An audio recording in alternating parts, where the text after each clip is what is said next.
Welcome back. Here at Liberty University, we meet people who have a wide variety of passions. Game On's Jonah Jabor introduced us to a professor at Liberty who uses his passion to support a cause very close to his heart. Meet Clark Zeeland.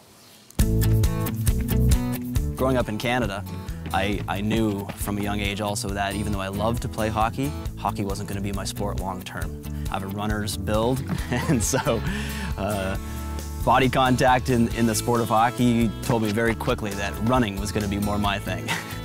I've been running recreationally as long as I can remember. I ran my first competitive race when I was 10 years old. The simplicity of running is such a beautiful thing. All I need is just shorts and a t-shirt and a pair of shoes and head out the door. And so it's just sort of you and the elements. I was amazed and blessed that I was able to have a running scholarship to come to Liberty, and so that's what initially brought me here. I would say in terms of Division I track and cross country, I was an average runner. I was blessed to get a scholarship and run on the team at the Division I level, but I wouldn't say that I was a real standout athlete. However, when it came to running longer distances, I knew that God really blessed me in that area. I didn't run my first ultra race until about 3 years after college, and then that's when I joined the Patagonia ultra running team.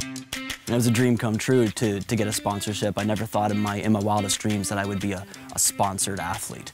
And just to think that through and what that means is a pretty cool thing. It's a rare thing in life. And so that was a real incredible blessing.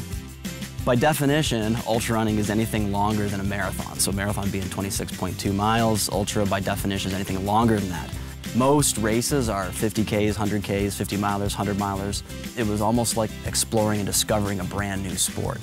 So many years of running track and cross country and road races. Most of ultra running takes place on trails, in challenging environments, trying to really challenge the participants to bring out the best in them.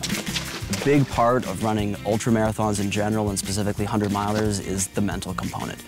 You know that the fun factor, what we call the fun factor, is going to go away sooner or later. And it's going to be hard work, and there's going to be pain, and there's going to be suffering. And the question becomes, how do you deal with that? How are you going to deal with those components? How are you going to deal with being alone? Maybe running at night in the darkness by yourself. Keep in mind, this is our last class project in class time like this before race day. I direct the graduate program in sport management here at Liberty.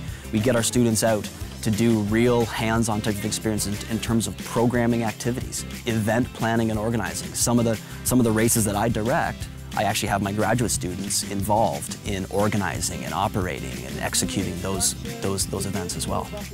Every spring we have a 5K event that's focused on raising funds for autism awareness. And it is a charity event in many ways. My son Coleman is autistic. He's 13. And we wanted to bring an event to the area that combined what has been a big part of my life, running, with an opportunity to raise awareness and funds for autism in the area. The diagnosis of autism for Coleman, he was 18 months old and he's now 13, and so it's been quite some time. But when we first received that diagnosis of autism, it was, in many ways, it was a dead-end diagnosis. Your son's autistic, we're sorry about that, but good luck. We know there's some things out there, but nothing really works. And, you know, that was a hard diagnosis to deal with.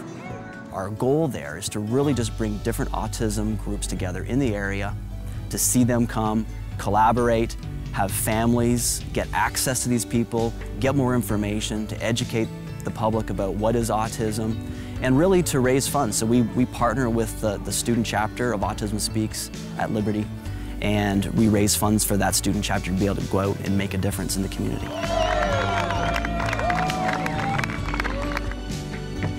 The trails are a beautiful place for Coleman.